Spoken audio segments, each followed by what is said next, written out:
Good morning. It is Sunday. Some of you are getting out of church. Some of you are getting ready to go to church. So you should roll up, spark up, and jump into this rotation.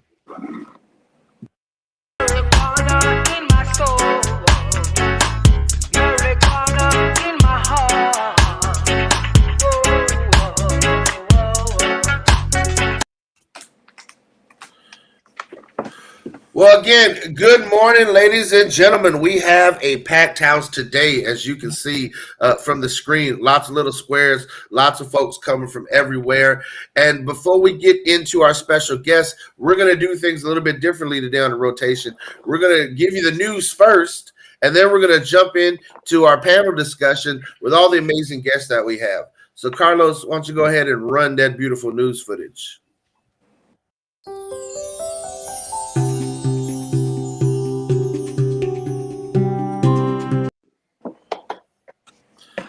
So, one of the best things about the news that I want to talk about is that Germany has made plans to advance the liberalization and legalization of cannabis. German lawmakers voted late last week in favor of a plan to permit adults to legally possess personal use quantities of cannabis. The plan was overwhelmingly approved by members of Parliament's lower house, allowing residents 18 and older to possess up to 25 grams and home cultivate up to 3 plants.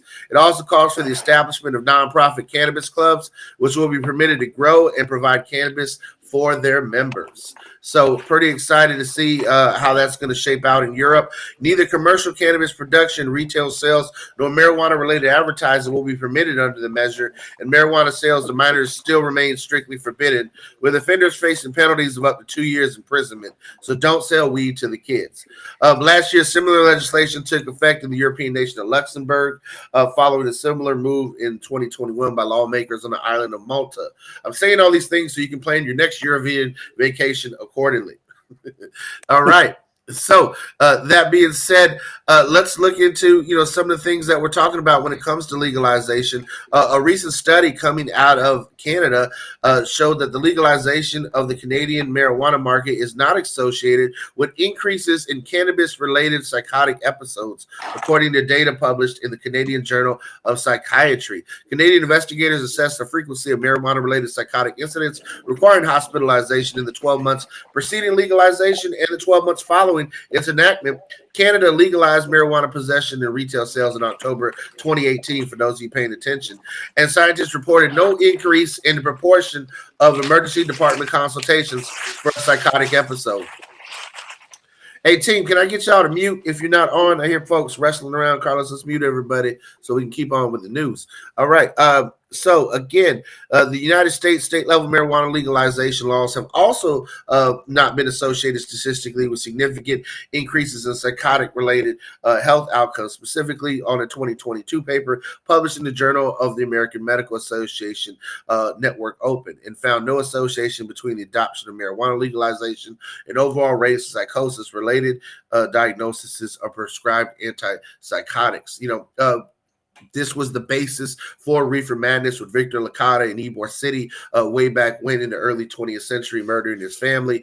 And again, we saw recently a young lady who got off with not catching the death penalty for murdering and stabbing her boyfriend to death in California, using cannabis-induced psychosis as her essentially her defense. The fact is that was BS defense, and in the grand scheme of things, those cases need to be reviewed. Cannabis does not make you crazy. In fact, you're going to hear from folks today about how cannabis is helping them. And when it comes to a survey of cannabis helping folks, well, clinical trials show that inhaled cannabis is effective at relieving migraine pain. The inhalation of cannabis flower containing THC and CBD is superior to placebo in providing migraine relief, and data published in the National Library of Medicine's website. The data has not yet been peer-reviewed, but investigators affiliated with the University of California at San Diego assessed the safety and efficacy of herbal cannabis in 92 patients with persistent migraines. The patients were randomly assigned to vaporize one of 4 cannabis chemotypes: 6% THC, 11% CBD, 6% THC, and 11% CBD, or placebo cannabis following the migraine's onset. Of the 4 chemotypes assessed, the cannabis containing THC and CBD performed most effectively. Shocker that a 1-to-1 ratio is providing the best relief when it comes to cannabis outcomes.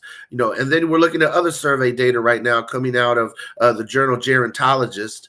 Approximately 1 in 6 middle-aged adults acknowledges to having consumed cannabis within the past year. Why is this significant? Well, as you see that Gen Xers and of course millennials are now in their 40s, are becoming older and are a larger share of the voting populace. That shows that attitudes are changing. University of Iowa's College of Public Health assessed data from a nationally representative sample of Americans over the age of 50. So, these are Gen Xers and late boomers that we're talking about. And they estimated that 17% of those between the ages of 50 and 64 had used cannabis in the past year, as had 4% of those aged 65 and over. About 8% of middle-aged consumers had no prior lifetime history of cannabis use, and most respondents said that their attitudes towards cannabis had become more favorable as they grew older. Well, when you're looking for relief and you don't want to take 19 pills a day, obviously cannabis makes the most sense.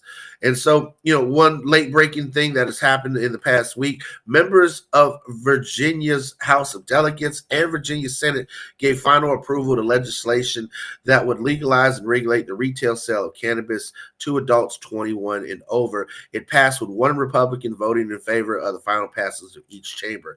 Understand that the Democrats took control in the last election in Virginia, which they had just most recently this past fall, taking control of both the House and Senate. Again, elections matter. And putting the right people in power makes all the difference. The bill will now head to Republican Governor Glenn Youngkin's desk, who said that he will veto it, but that remains to be seen. If he were to sign it, of course, his own quote was he doesn't have a lot of interest in pressing forward with marijuana legalization.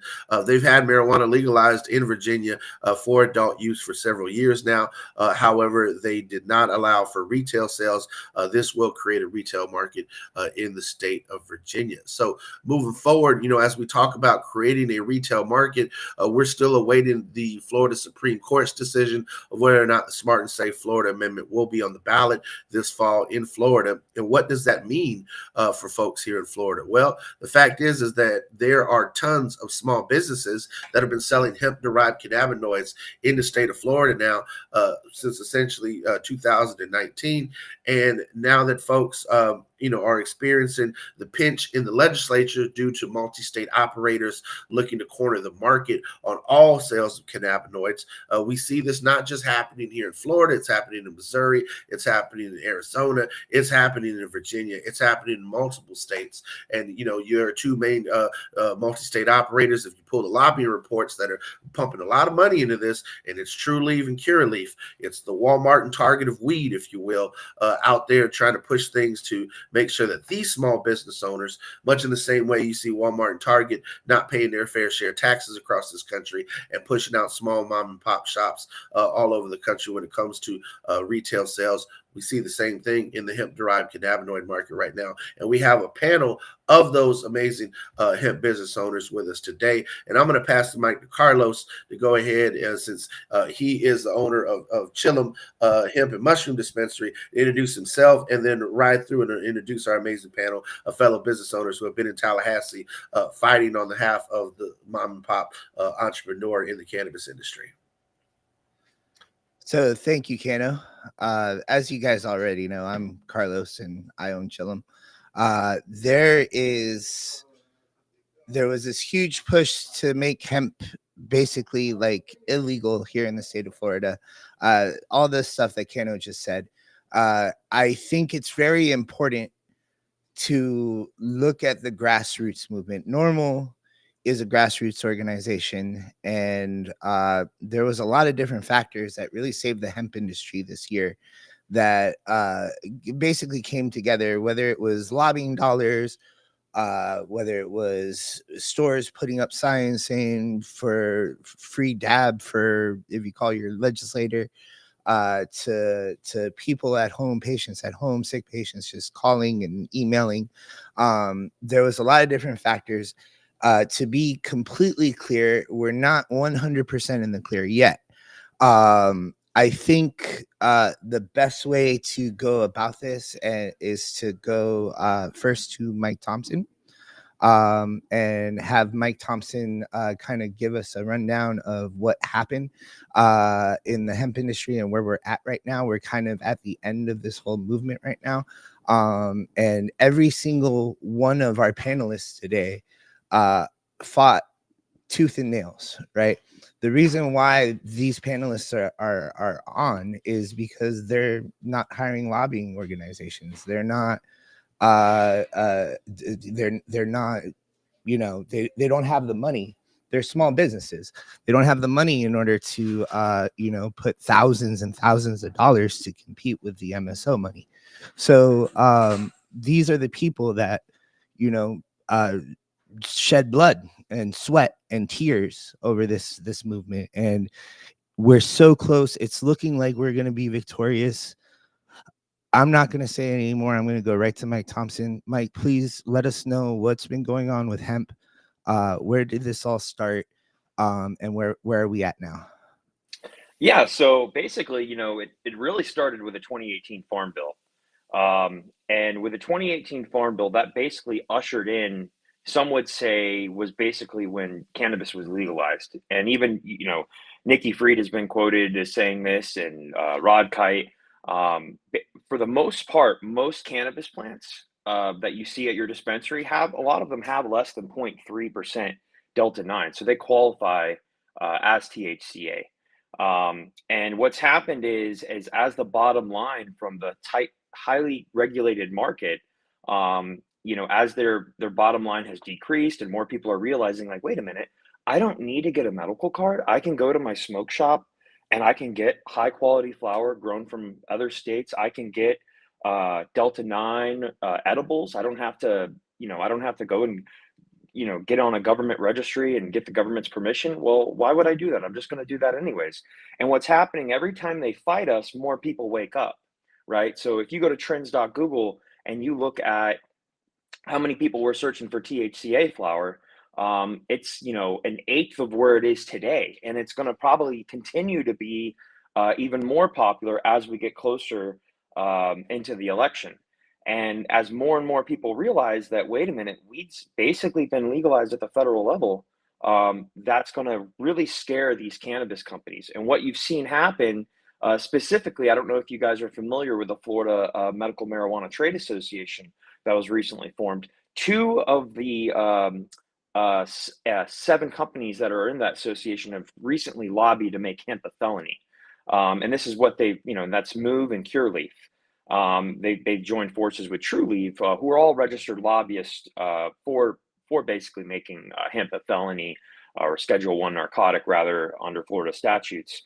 So that's kind of what it's boiled down to. You know, we have these companies that said, hey, we're all for the patient, we're all for helping people, we're for helping minorities. But at the same time, the one industry that has, you know, the highest percentage of, you know, people coming from moving on economic mobility, and or whether it be percentage of minorities, is the hemp industry, right? And they're wanting to turn this industry into a criminalized enterprise. So these same companies that are like, oh, we need to help people, they're trying to put people in jail. And get this, one of the companies, we'll just call it Booth Leaf, is their You can call lobbying them out group. if you want.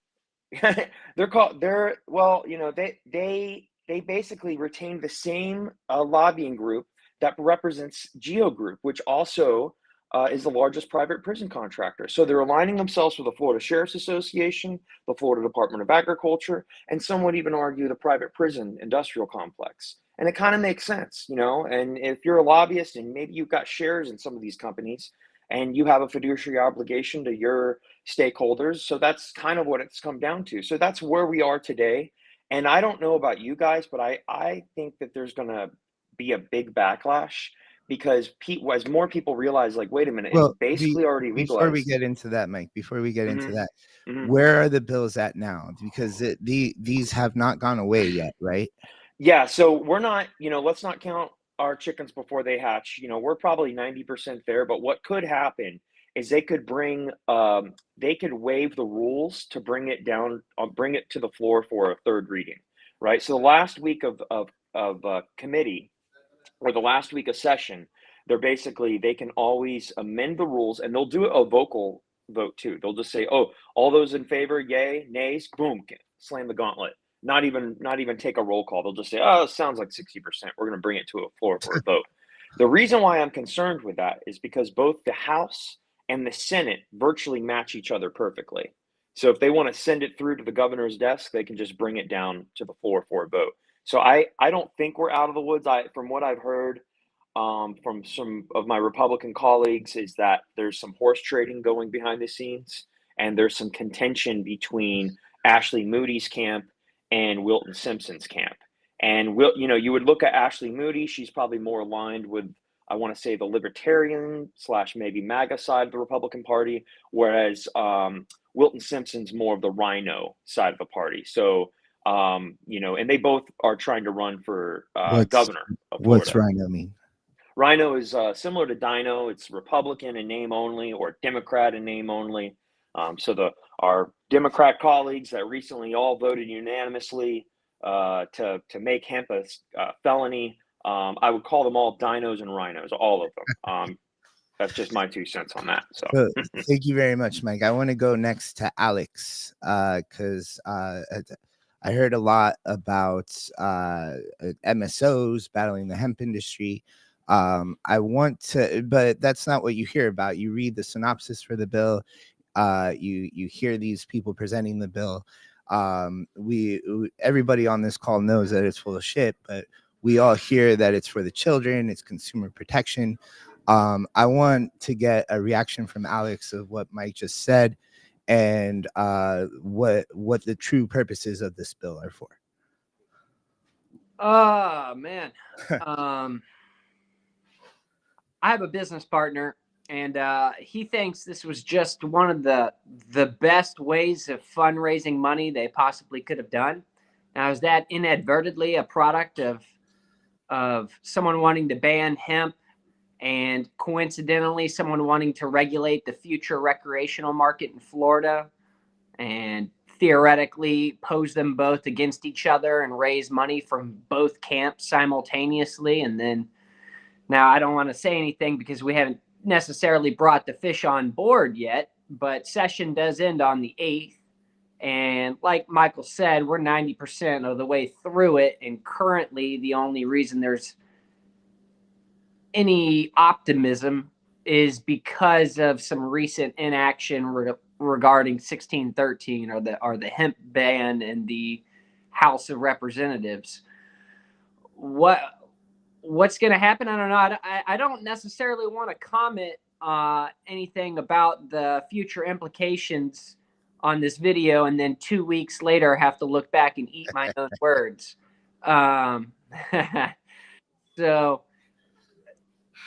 I see it as I'm going to keep my mouth shut for the next week and not sleep, and just keep my eyes posted on the Senate website. Okay. And just that's weird, because I mean, since 2 years ago, you've been going up to Tallahassee, and when people tell us to shut up about True Leaf, you're the one that gets up and doesn't give a shit and just talks about it. So, okay, I guess I should respect that you don't want to comment. I mean, I'll comment fuck True Leaf and every MSO. Don't get me wrong.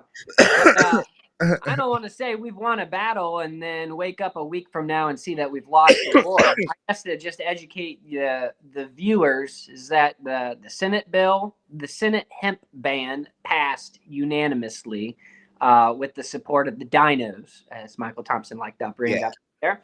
And in the House, currently it's passed every committee, but there's a lot of team dissension in the GOP House right now. A lot of people were disappointed an amendment was not brought up previously as it was passing through the committees, and some of the House GOP members felt a little upset with promises Gregory made to provide amendments. No amendments were provided other than the ones giving $2 million to law enforcement to be able to properly enforce us when the ban is passed. Now, I'll go ahead and share that. Well, go ahead. Florida Hemp Distribution was contacted a week ago from leadership in the House Democrat Party, and we attended a closed door informational session with the leadership in the House for the Democratic Party. So, Castle, Skidmore, Driscoll, yeah. So basically, we reached out, or I sent Dalton, which all of y'all should know Dalton now, and he beforehand, mad props to him. He stopped by a smoke shop in Tallahassee 5 minutes from the Capitol building and bought himself a nice Nerds rope that had all types of candy on it and 100 megs of THC. And when he was presenting, he brought up to the amendment section and took out a giant Nerds rope of THC and said, this is why the $2 million needs to go to FDACs, because they're not able to properly enforce the laws that were already passed and on the books. I bought this 5 minutes from y'all right down the road, no problem. Meanwhile, you got to keep in mind, for context, Florida Hemp Distribution was getting inspected while speaking at the committee hearing. Fun fact, food inspections, they're all public information. So any business you ever want to know about that has a hemp food establishment permit, you can look up their name and look at all of the inspections that they've had. I invite y'all after this to go look up Florida Hemp Distribution and look at our inspection that we had on the 23rd. It's one of the only files I've ever seen that when you try and look at the inspection report, you get a page 404 error and no inspection report pops up. There's a date that says it happened there, but you can't get the inspection report. It's a file that will not load because the time, in my opinion, coincides with when we were testifying at the Senate building for one of the committee hearings. And using that kind of as leverage as, look, here's a product that you've banned that I can find 5 minutes down the road. No one's stopping it. Here's us at the time on the 23rd of January when we were having an inspection. You look at the committee hearing video 30 minutes beforehand. We were testifying and speaking about the hemp ban. You'd have to be naive to say that 1 and 2 were not connected. Now, the inspector, who is a low-level new hire for FDACs that actually conducted the inspection, shared with us, and I've got this on recording because we have cameras in our store, that FDACs on that day was collecting 15 samples throughout the state of Florida, 2 of them within Leon County, to be testing products. That's right. I happened to be 1 out of 2 for Leon County and 1 out of 15 for the entire state of Florida that day that was getting samples collected from to get tested at the lab there in Tallahassee. I haven't heard anything about this operation of this random 15 sample collection and testing effort anywhere, but I've got evidence chain of someone in my store at that time and an FDACS inspector saying those words, and I just find it very coincidental that it happens as, 1, the committee hearing is happening, and 2, to the people that's actually there speaking at the committee hearing. So, like I said, I don't necessarily want to say too much and eat my words a week from now, but it does look like, put it like this, my odds moved from 90% we're fucked to 10% we could be saved to about 50-50. I'd say about 50-50. That's safe odds. That's a good estimate. And interesting stuff. I was actually inspected during one of the committee hearings, and I found it kind of interesting that typically they would send you an email and give you a hard copy. I haven't checked to see if my inspection report is on the website. I've got the hard copy, but I cannot get it off the website. I've got a hard copy, but I don't have an email for my inspection, and I just emailed them for that the other day. Carlos, I do want to point out that it was brought up during the committee hearings that for some reason the Florida Department of Agriculture website has been deficient recently, so much so that it is deleted the comments of people who have had negative side effects from smoking and utilizing products from True Leave and other multi-state operators here in Florida. And I I just think find Michael Thompson could speak to that. Yeah, so and this is according to Holly Bell. I believe she mentioned that it was one individual within the Department of Agriculture. I believe it was Kathy Mears, from what Holly Bell said, that ordered the deletion of all those medical complaints. People complaining from neurological issues, breathing issues, skin irritations, all from the products. And you even had some MSOs. I don't know which booth leaf it was, one or two, but basically they were putting like MCT oil, canola oil in vape, like actual vape products. And that's just one instance, but there's also been claims of people, having side effects from banned herbicide or pesticide use, or improperly flushed out, plant growth regulators. And I think that's between that.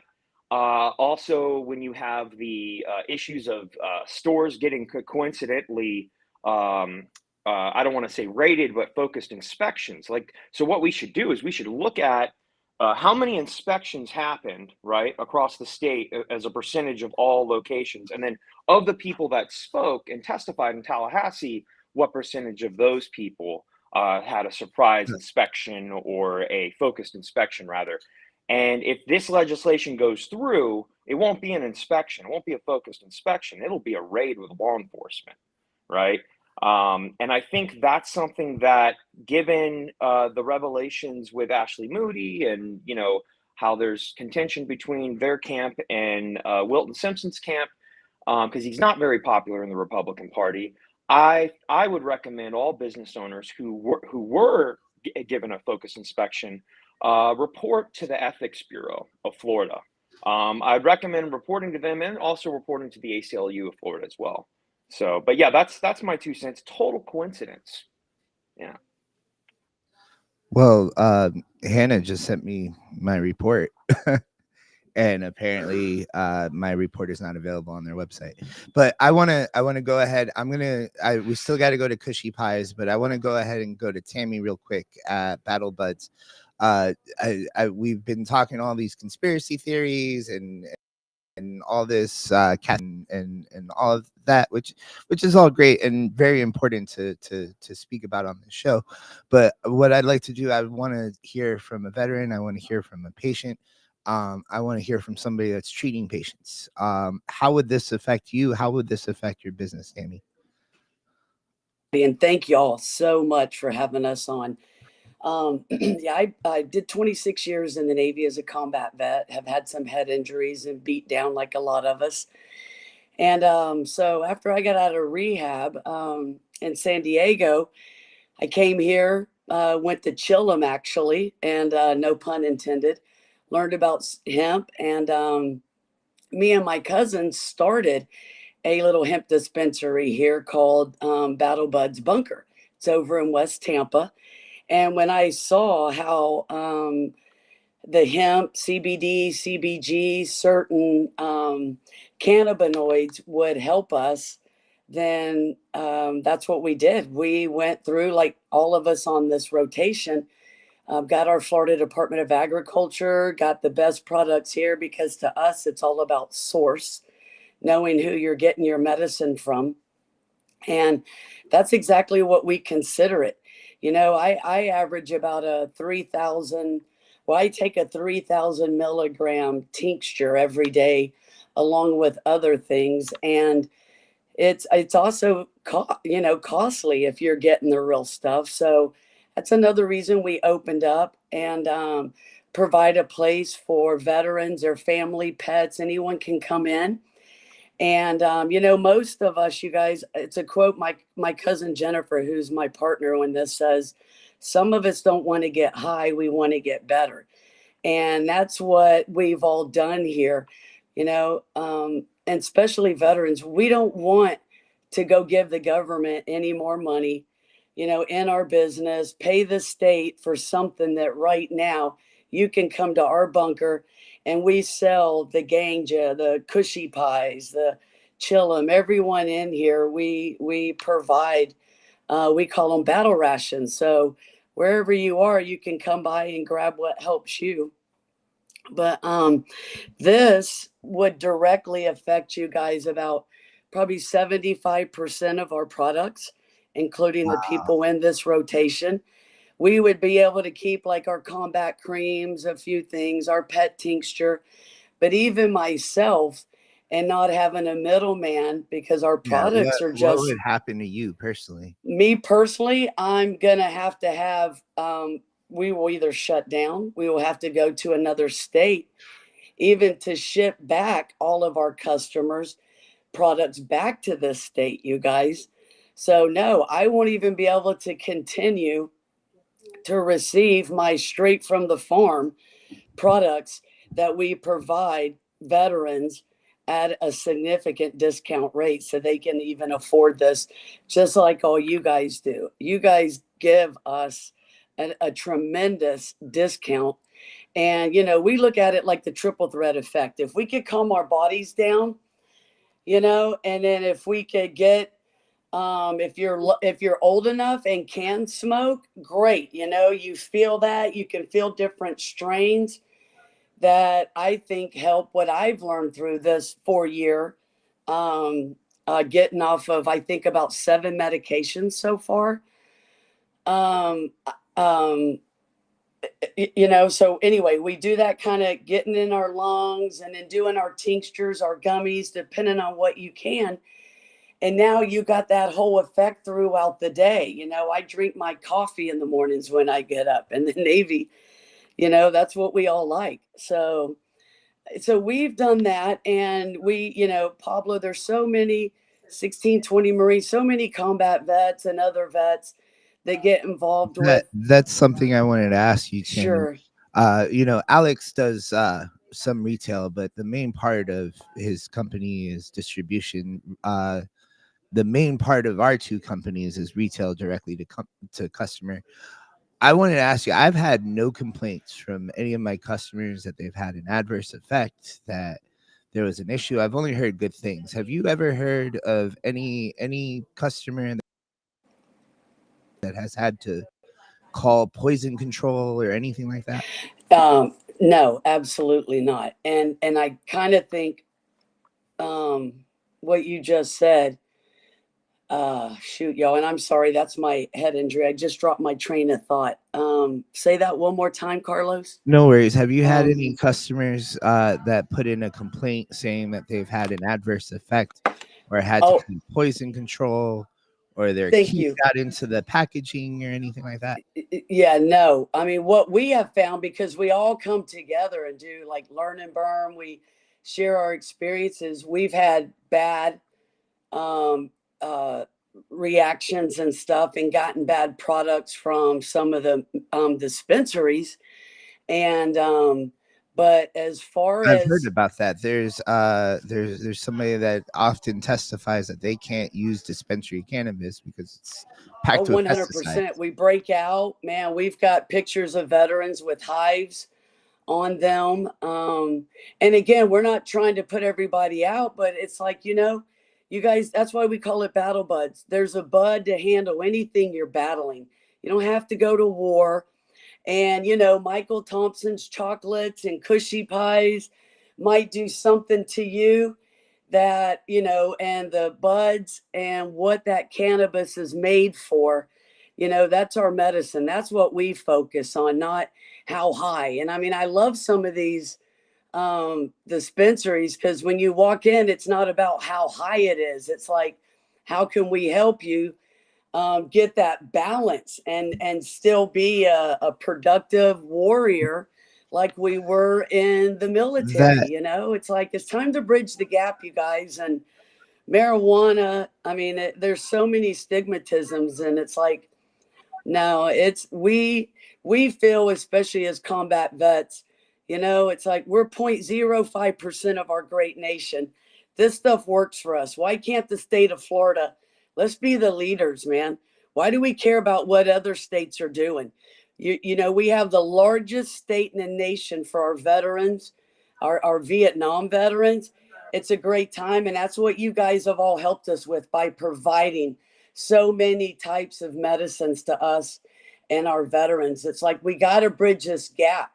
And no, man, I'd rather put my kids on a low dosage or a right cannabis strain or CBD strain or CBG and not have to go and pay our state all this money to dictate what we need. You guys, I'm sorry. That's just how I look at it. And I think, you know, Tammy, that actually that helps me get certainly. into my next point, because I've often preached that these THC limits are a direct attack on patients rather Right. than Yeah. potheads, so to speak, right? People who consume cannabis just to get high, they're taking 10, 20, maybe 50 milligrams in their edibles. They take 100 milligrams, 500 milligrams, 1,000 milligrams. They're passed out. The only people that can really handle that amount are people that are really sick, people that are in a lot of pain, have a lot of different issues, right? And this leads me to go into to Kushy Pies, because Kushy Pies has gone through quite a bit in this entire struggle. Your packaging has changed completely. You guys were scared that you were going to have to completely change your recipes and your dosages. And you guys are directly serving patients because of that milligram dosage. It's Kushy Pies, you know, I sell them, so I should know this, but they're 100 milligrams a piece, 200 milligrams a piece. So this is for people that need this. So I just want to go to Vinnie and Hannah real quick. You guys have been awesome warriors this entire time, and back and forth from Tallahassee. Hannah has actually driven many of us to Tallahassee several times. So let's go ahead and talk about how this would affect Kushy Pies, how this would affect the bakers, and let's also go into all these THCA raids that Hannah's been bringing up. Hi. there you So yeah, it's a huge impact to us, and that it's taking away the creativity that's in the market. So we're not going to be able to be creative or create products that is. I don't want to say. I mean, let's be honest. We all have a nostalgic when we're growing up of something that we enjoyed as a kid, whether it's a cake or a nutty bar or peanut butter and chocolate, whatever it is. We all have something that we've enjoyed as a child. Why is it as an adult we can't enjoy it? You know, and why does everything have to taste like cannabis? Why cannot we have something that genuinely tastes good, that is going to help our customers that are severely sick? And it may not cure them, which is, we're not making those claims, but I had a customer just this Friday who is a colon survivor, a colon cancer survivor. And she's like, I've never tried this before, but I want to try something that is going to help me sleep at night because I have no appetite. I'm all the time nauseated. And my doctor recommended medical marijuana, but has told her, she straight up told me that the doctor had told her that I may want to go to a head shop or look at hemp products before going to an MMTC because I am in remittance for colon cancer and remission. Sorry. And that it's not going to be good for her in the long run because of the additional, what is the word? Help me out, Vinny, what they're using for their plants. Oh, the stuff they're putting in there, Yeah, that's not good for you. Heavy metals, poisons, PGRs, as was mentioned the PGRs. earlier. Yeah, so she told me, she's like, so, and I gave her, you know, I sold her 100 milligram, you know, strawberry cheesecake, and, you know, explained to her the dosage. And it says it on the package, 2 to 3 spoonfuls, and that each spoonful, a tablespoon, is equating to about 16 milligrams. And if you've never tried hemp before, start with a teaspoon. You know, put it in your freezer, and you can, you know, eat whenever you like, just as long as you screw the lid back on. So she actually messaged me and said that she really enjoyed it and appreciated the fact that it tasted good. So, you know, those testimonials from someone that has never had a hemp product, and that we're doing one-to-one face and explaining versus, you know, someone that is having a bad experience. Because we all have had those stories where you've gone above and beyond, or we've heard from, I think it was Senator Simon that had an anxiety attack and had to go to the emergency room. You Yeah. know, Okay. So he said that thing that I have a hard time believing. But have you guys had any customers come to you and say, "Oh, I had to call poison control on your ass because of never, No. never, Uh, never have we had someone say that. We've had several people tell us and that they've gotten a restful sleep that's that right. they wake up feeling rested for the first A restful. like they Oh, actually yeah. got rest. They woke up and they felt like. Oh, okay. Yeah. All right. Well, that's interesting to me because I mean, you guys have high dosage pies, and you guys have had no issues like that, huh? No. And the most that I sell is 200 milligrams. I feel that, you know, of course, as a baker, if you're wanting more, I can customize an order for you. That's not a problem.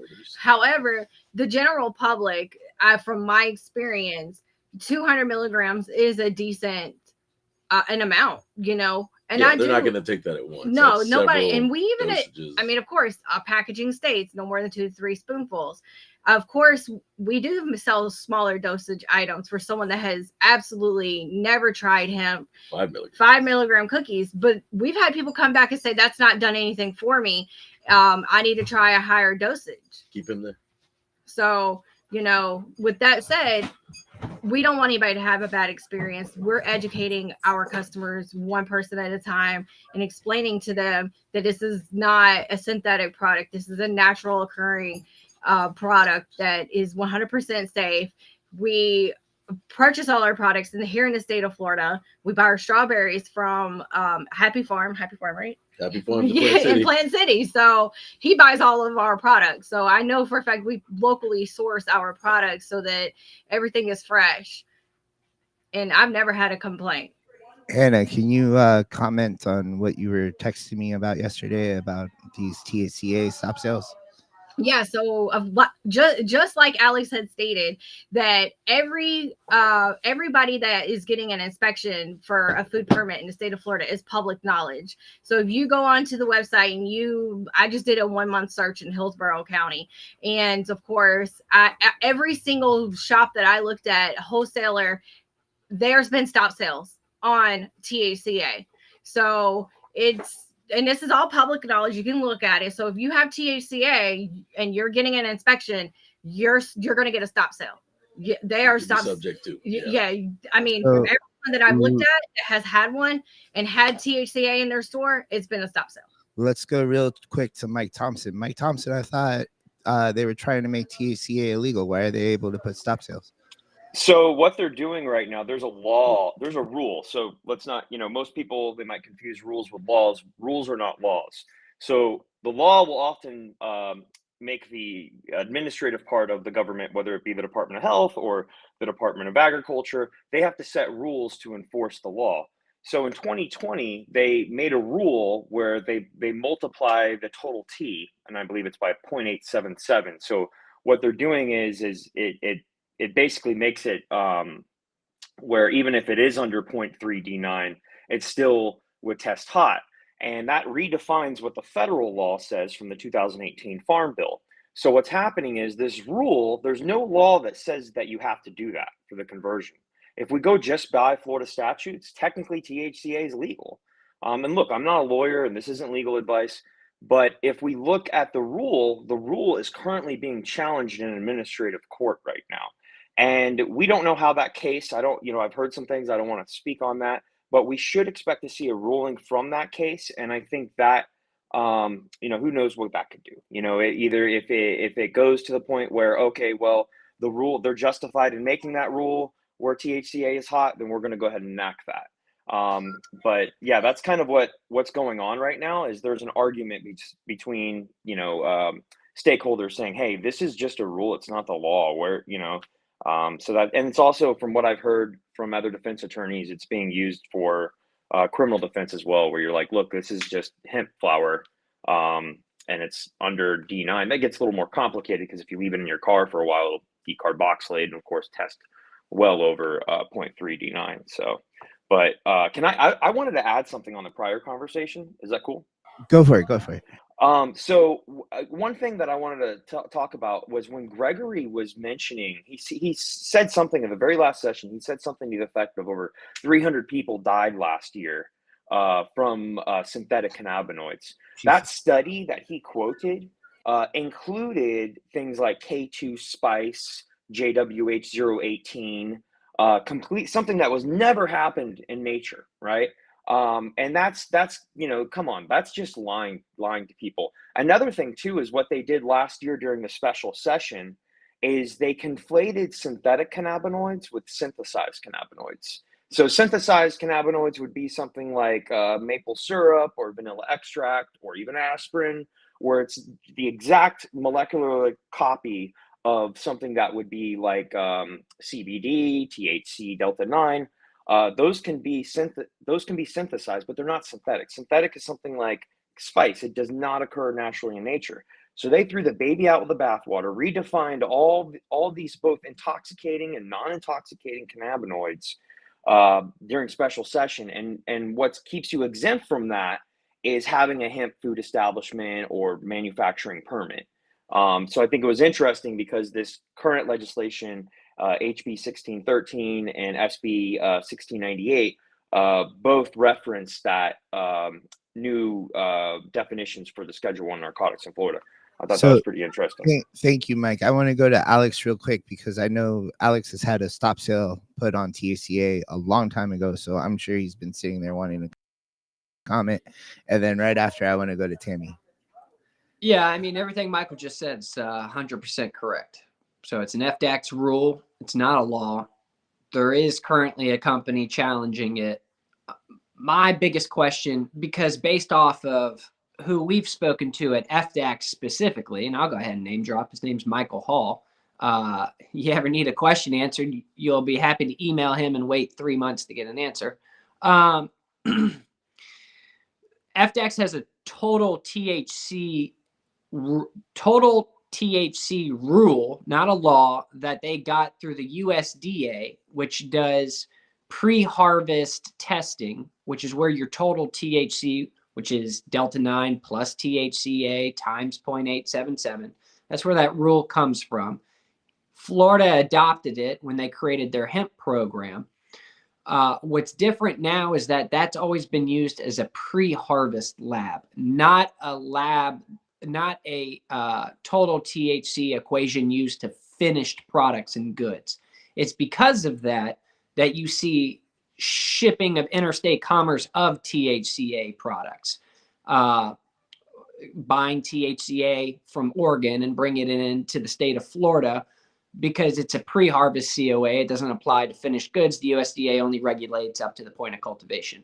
What Florida's doing differently is using that testing requirement that's pre-harvest and using it universally across the board for finished products and goods. So someone mentioned Holly Bell in here. I remember speaking to Holly Bell a couple years ago, bringing up THCA specifically.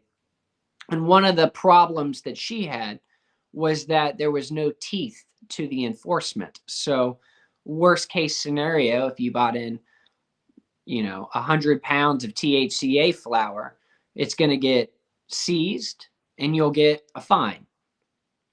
And then you could open up another company, get another hemp food establishment permit, repeat the process and wait till it gets seized and fined. And then you repeat the process all over. So the biggest problem for her at that time was enforcement.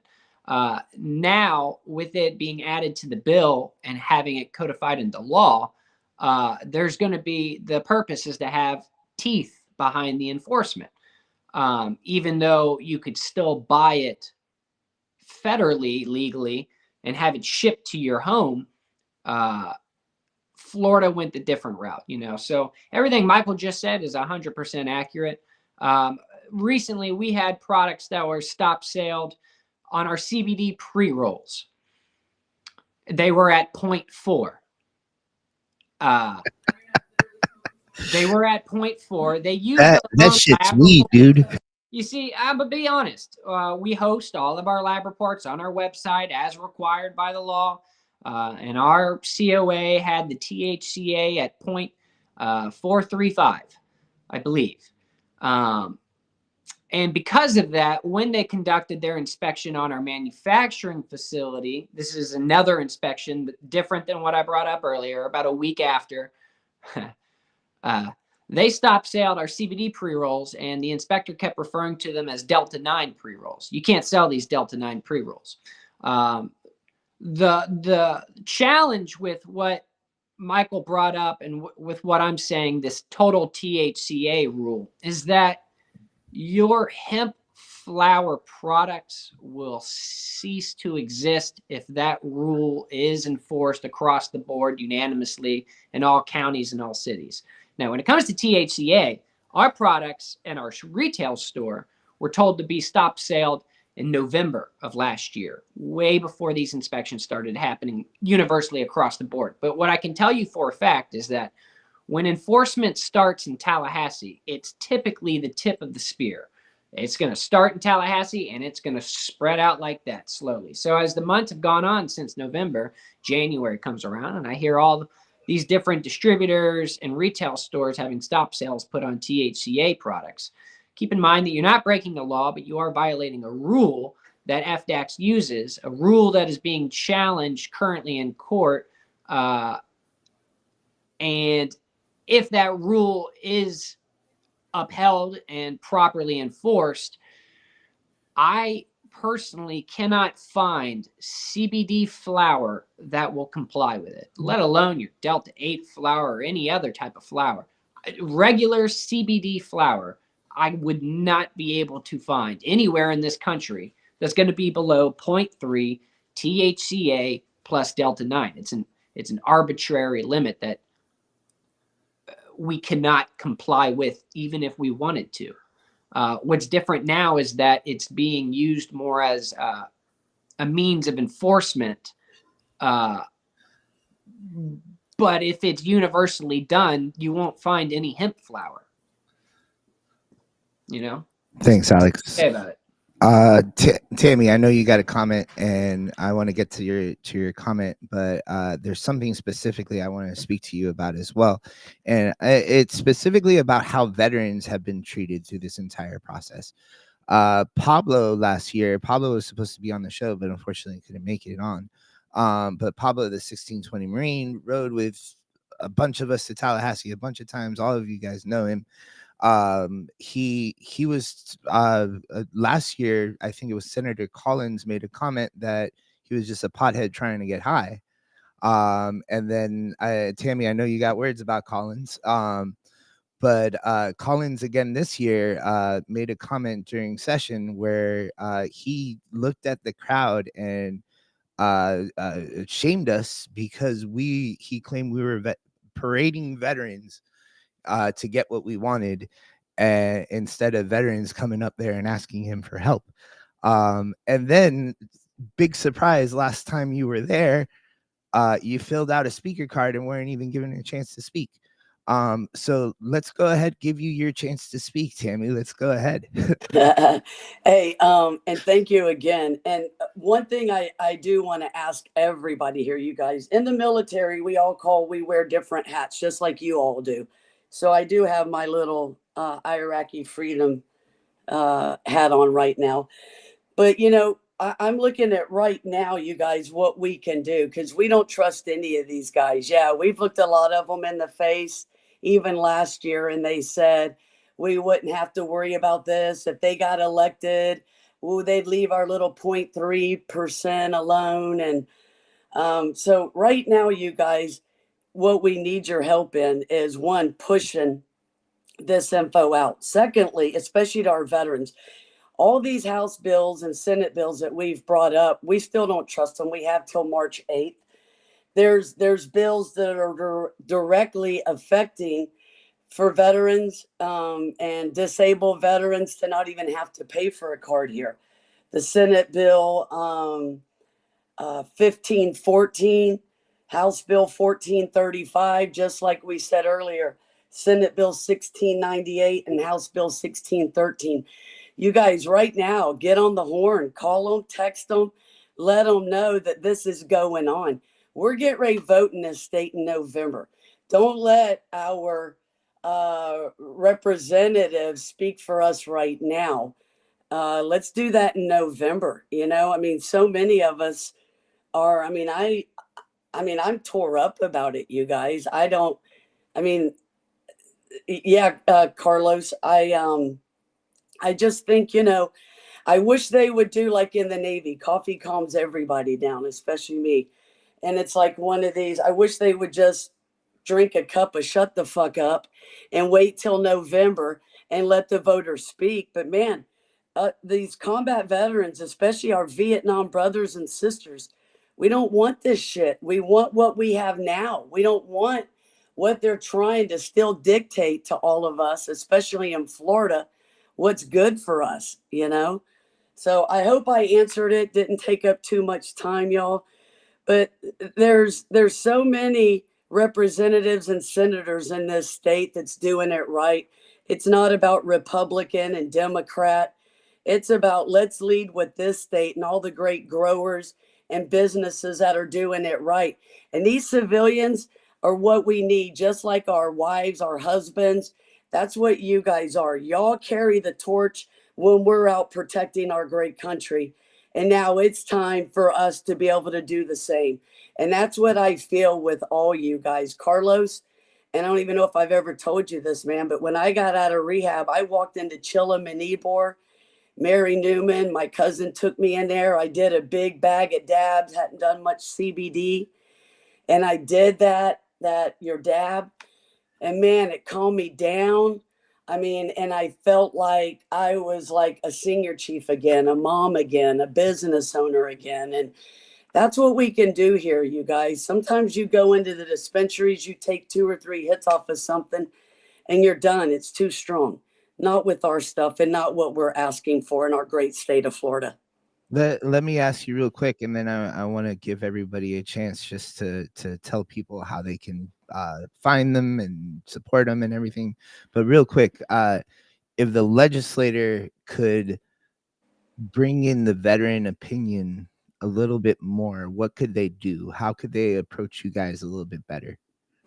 Give us the money to develop what we're already doing at the bunker. And people, like you said, 1620 Marine, we have a program called the Veteran Education Tour, and every one of you guys are a part of it, where we're going out and educating and training and getting people to be more self-sufficient. So did I answer your question, Carlos? Yes, you did. And can I say one other thing? Go Bucks, and come on, man. Let's keep Mike and Baker, and let's be Champa Bay again. Tammy, I got one more request for you. Go ahead, look into that camera, and tell people how they can support you and where they can find you. We're at battlebudsusa.com, and we're on Instagram, Facebook, all that kind of stuff. And hoo-yah! Let's do this, Florida. It takes us all, man. Let's free the weed. Let's be the leaders in this state. Carlos, I gotta say, the Burn and Learns that the Battle Buds put on. I've brought senior citizens there. I brought veterans there. It's definitely a great educational experience that they're doing at Battle Buds. That great programs that Pablo puts on to help people get educated. I do have to say though, Carlos, I was touched by Tammy's story about doing her first dab with you right out of rehab. Yeah. Because I did my first dab with you, Rad, at rehab, and I managed to drive home, and then I had to come back to your house because I forgot my keys. And I tell you, those dabs that Carlos gives people right at rehab are life-changing dabs. That's all I wanted to comment. So, thanks, kiddo. I take great pride in my dabs. Kushy Pies, the greatest pies in the world. Guys, look into that camera and tell people how they can find you and how they can support you. You can find us on Instagram at Kushy Pies. You can find us at various retailers in the locations such as Chillum in Ybor, St. Petersburg, Battle Buds in Tampa, West Tampa, You got Rise Above Smoke Shop in Sulphur Springs, Smoke Bodega out towards like West Chase, and hopefully new locations coming soon. Hopefully I get one like right down there in Lakewood Ranch, so that way Rep Gregory and his people can enjoy you guys readily. We're Highland Smoke Shop in Clearwater. Yeah, off of Highlands. definitely. Make his constituents a little bit more easygoing. Yeah. What's the next area? Hit us up. What's the next market you guys are going to do? Actually, it's going to be St. Puppy's Day. St. Puppy's Day. On Ryan's on March 9th, and then March 16th and 17th, we will be at Williams Park in St. Pete for St. Patrick's Day. Same time as Reggae Rise Up. So if you're going to Reggae Rise Up, swing through. us. We're like right over there. And if you're not going to Reggae Rise Up, come see us because you'll have way more fun over at Williams Park. I believe it's free to get in, and it'll be real good vibes. Real good vibes. And Mike Thompson, how can they support you? Where can they find you? Yeah, you can follow us on Instagram at Dank of Ganja. Our products are available over 200 stores across Florida. Available at Chillum right there in Ybor, also Chillum in St. Pete. I'd also say not just our product, but products like Kushy Pies or any product, if you really want to support this movement and support the freedom of the flower, I would say as a consumer, the best thing you can do is support businesses and brands like everybody here that are currently advocating and fighting for the little guy. And that's what's going to keep our industry vibrant and healthy for everybody. So not just one company, but always ask, hey, what are you guys doing to contribute to the movement? So that's how you can help us and everybody else. And last but not least, Alex, how can they help you? How can they find you? You won't find us. We'll find you. You could see our brand in a lot of stores, including Chillum. It's called Crystal Creek Organic. Promoting Chillum. We do have a lot of dabs that Chillum has. crystalcreekorganics.com is our product manufacturing company. If you're in Tallahassee or South Florida, like Plantation, Fort Lauderdale, Miami, Florida Hemp Distribution is a retail store. If you're in Tallahassee, there's a Florida Hemp Distribution there as well. If you're a retail store, crystalcreekorganics.com, that's our product manufacturing company. That's our brand that we want to introduce you to. I wanted to make a side comment. I don't mean to trail on, but putting myself in the shoes of a legislator who may or may not be watching this to get insight.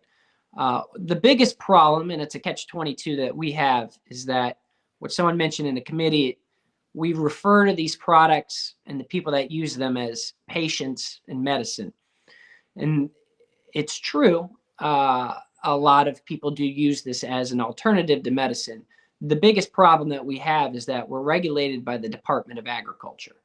So it's almost like I wanted to advise that health and wellness can be the same as turmeric or any other naturally occurring plant. But when we refer to it strictly as a medicine, we could be treading into dangerous waters. So I want to pass that point of advice around, and it is quite literally the reason why we will be here next year. And we'll continue to be challenged year after year as long as hemp is regulated by the Department of Agriculture. And it's a catch-22 because that's how we have free market enterprise, why anyone can get invested regardless of who you are, your background, etc. But then again, at the same time, for those who are buying the product for those medicinal purposes, it's why there's those that want it under the Department of Health and more regulated and more restricted on who can sell it. So it's quite literally a conundrum we live in. I want to pass this advice off to any legislator watching. I think now is the time to establish the Office of Cannabis Management, create an entirely new different branch of government that regulates cannabis entirely different from everything else. If we did it for alcohol, tobacco, and firearms, I think it's time we do it for cannabis as well. So that's just what I wanted to point out. And first off, thank you guys all for coming on today. But I just wanted to switch gears here and challenge you guys all to a blunt off. Rolling or smoking? Well, it looks like Carlos' camera froze for a Well, second. we just What a perfect place to freeze at. There you go. There you go. go for it, Kano. Let it Yeah. Save the date for the 3rd annual Best Blunt in the Bay rolling competition. For those of you who are master rollers, maybe you roll blunts, maybe you roll joints, maybe you roll TIE Fighters and X-Wings. Whatever you are creative enough to smoke out of, we want you entering into this competition and showing off your skills. Tickets are available now at suncoastnormal.org. You can become a judge in the competition where you actually get to smoke the entries. Judges' tickets are limited, but there is the ability, both we're going to have individual events and team rolling events, which are going to be a lot of fun this year. Of course, you want to get in and get entered now. That is happening on Saturday, April 13th at Chillum in Ybor City, right on 7th Avenue in the heart of Cigar City. So Best Blunt in the Bay rolling competition. Tell your friends to sign up. Tell them to turn out. It's going to be a lot of fun. There'll be a cash prize for the winner. Of course, we'll have consolation prizes for our top finalists, some amazing glass pieces that have been donated by Chillum. So pretty excited to be there. Also, all of you are extend the invite if you can make it that weekend, if you like to be vendors and showcase your amazing small businesses. That's what we're all about, is bringing this community together and normalizing cannabis. I just want to say, as we close out, I've heard so many things in Tallahassee this session, but one of the things that irks me most is that when crackheads in recovery attempt to hold cannabis as a hostage and as a crutch for their own shortcomings in life. And I got to say, it irks me nothing more than to see some of these senators who are former crackheads want to blame pot for all the issues that are out there. And the fact is that no one has ever smoked a joint and said, let's try crack next. You know, and no one has ever smoked a joint and be like, you know what? This isn't enough. I got to move on to heroin. The gateway theory has been debunked time and time again. And the fact is that these folks get caught up in these cults, and for the sake of public appearance, they want to go ahead and demonize each and everything. Look, the fact is that all use of cannabis is medicinal. What we look at is the fact is, do you have to jump through hoops and get a $300 doctor recommendation out of pocket? Or is it easier to go to one of these hemp retailers and get access to what you're looking for? And that's the whole point of adult use cannabis. That's why half the states in this country have adopted it, is that people don't want to have to jump through these hoops, have things on their medical chart. People don't like being on list, even if it is a list that lets you allow to buy pot. People don't like being on government lists. We don't like our intrusions of privacy. What people want to have is a product that we can have safe and affordable and quality access to. And that's another reason why we heard earlier today that some folks are turning to the hemp market, because there's plant growth regulators. There's pesticides that are approved by the Department of Agriculture. But if you're a cancer patient, you probably shouldn't ingest. We've seen crop failures of these MSOs because they don't attract the best talent, and they're trying to grow in difficult growing conditions in Florida. So they have mold, they have pests, they have a bad soil and such. And, they can't ship it in from other states or out of state to meet their crop failures. So that's why they're using these plant growth regulators to rush their crops and stuff. The fact is that small handcrafted cannabis batches and hemp farms serve a purpose much in the same way small handcrafted small batch whiskeys and microbrewed breweries serve the alcohol industry.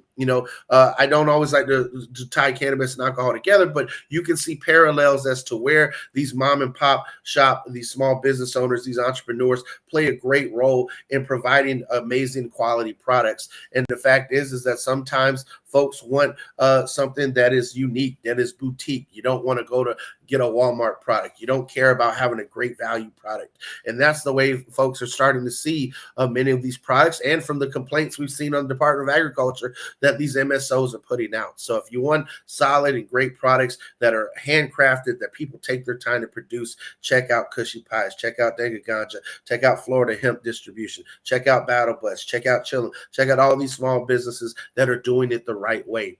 And what I see in all of these various things, is that there's this paternalistic approach that Florida legislatures have, and it comes down to wanting, oh, well, let's save the children and let's protect the public. But the fact is that there are always going to be bad actors, and putting tens of thousands of people out of business for the sake of a few bad actors doesn't make any sense. Much in the same way people want us to believe that there are good cops out there, not every bad cop is bad, that a few bad apples ruin things. Well, there's a few bad apples that happen to operate in every space, in every business, and that's why the free market would eventually run those folks out. So again, enforce the regulations on the books. Let's not have government overreach. Let's make sure that America stands for the freedom that it's espoused to stand for. And God damn it, if you're in Tallahassee in a position of power, how about you listen to these fine folks and do what you need to do by backing off and making sure that the hemp market stays free in the free state of Florida.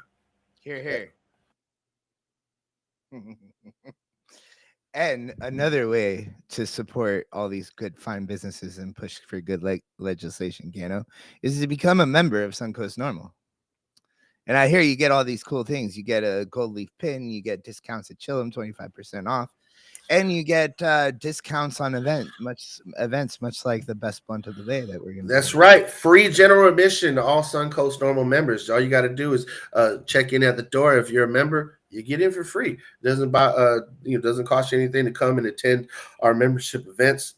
And again, we're not going to get this done without you, the consumer, without you, the advocate, getting off the couch. I sit on the national board of Normal. I can tell you there is no one coming to save us.